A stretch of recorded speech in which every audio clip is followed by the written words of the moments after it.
بسم اللہ الرحمن الرحیم۔ آج کی میری اس ویڈیو کا موضوع ہے حضرت عزیر علیہ السلام۔ قرآن کریم میں حضرت عزیر علیہ السلام کا 100 سال تک موت کے آغوش میں سونے کے بعد دوبارہ زندہ ہونے کا تذکرہ سورۃ بقرہ کی آیت 295 میں آیا ہے، جو انتہائی حیران کن ہے۔ آپ کی توجہ ان روایات کی طرف مبذول کراتے ہیں جو اس کی وضاحت کے بارے میں وارد ہوئی ہیں۔ حضرت عزیر علیہ السلام کے والدین بیت المقدس میں آباد تھے۔ اللہ تعالیٰ نے انہیں 2 جڑواں بیٹے عطا فرمائے۔ انہوں نے ایک کا نام عزیر اور دوسرے کا نام عزرا رکھا۔ عزیر اور عزرا کٹھے جوان ہوئے۔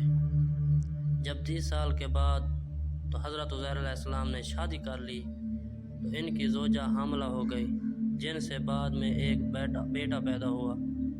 حضرت عزیر علیہ السلام نے انہی ایام میں سفر کا ارادہ کیا۔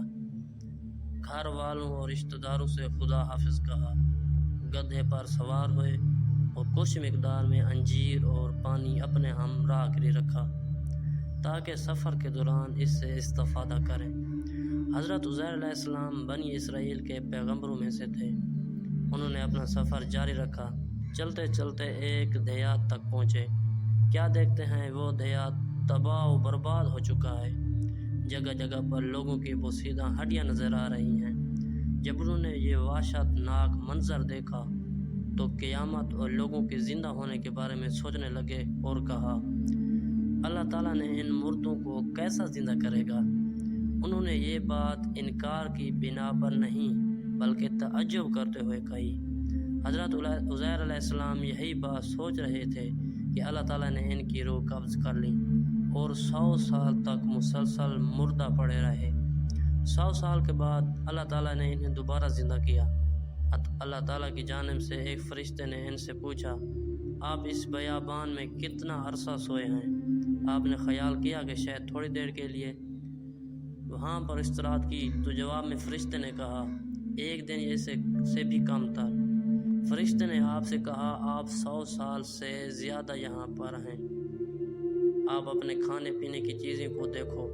اس طویل عرصہ کے دوران ان میں ذرا برابر خوبی پیدا نہیں ہوئی، لیکن یہ بات جاننے کے لیے آپ 100 سال تک موت کی آغوش میں رہے۔ اپنے گدھے کی طرف دیکھیں کہ اس کی ہڈیاں کس قدر بکھر چکی ہیں۔ موت نے اس کا ہر جوڑ الگ کر دیا ہے۔ اب دیکھیں کہ اللہ تعالیٰ کس طرح ان پراکندہ اجزاء کو اکٹھا کر کے دوبارہ زندہ کرے گا۔ حضرت عزیر علیہ السلام نے جب گدھے کے زندہ ہونے کا منظر دیکھا تو کہا، میں جانتا ہوں کہ خدا ہر چیز پر قادر ہے۔ یعنی اب مجھے سکون و اطمینان ہو گیا ہے۔ میری نگاہ میں مسئلہ معاد نے ایک حسی صورتحال پیدا کر لی ہے۔ میرا دل یقین سے سرشار ہو گیا۔ حضرت عزیر علیہ السلام گدھے پر سوار ہو کر اپنے گھر کی طرف روانہ ہوئے۔ آپ نے سفر کے دوران میں دیکھا کہ ہر چیز تبدیل ہو چکی ہے۔ جب اپنے ذات گاہ پر پہنچے تو کیا دیکھتے ہیں، وہاں کا نقشہ ہی تبدیل ہو گیا ہے۔ ادھر ادھر غور سے دیکھا تو اپنے گھر کا راستہ معلوم ہوا۔ جب گھر کے قریب پہنچے تو وہاں پر ایک بوڑھی عورت نظر آئی جس کی کمر خمیدہ اور آنکھیں بے نور ہو چکی تھیں۔ آپ نے اس بوڑھی عورت سے پوچھا، کیا عزیر کا گھر یہی ہے؟ بوڑھی عورت نے کہا، ہاں یہی ہے، لیکن جواب دینے کے بعد گریہ کرتے ہوئے کہا، سالہ سال گزر چکے ہیں، عزیر کی کوئی خبر نہیں ہے، لوگ اسے بھول چکے ہیں، تمہیں عزیر کیسے یاد آیا ہے؟ حضرت عزیر نے کہا، میں ہی عزیر ہوں۔ اللہ تعالیٰ نے مجھے 100 سال تک موت کی آغوش میں سلائے رکھا ہے اور دوبارہ مجھے زندہ کیا۔ وہ بوڑھی جو حضرت عزیر کی والدہ تھی یہ بات سن کر بہت پریشان ہوئی۔ ان کی بات کا انکار کیا اور کہا، عزیر کو گم ہوئے 100 سال گزر چکا ہے۔ اگر تم عزیر ہو تو دعا کرو کہ میں دیکھنے لگوں اور میرا بڑھاپا ختم ہو جائے، کیونکہ عزیر ایک صالح اور مستجاب دعا تھا۔ حضرت عزیر علیہ السلام نے دعا کی۔ ماں کی بینائی پلٹ آئی، صحت مند ہو گئی۔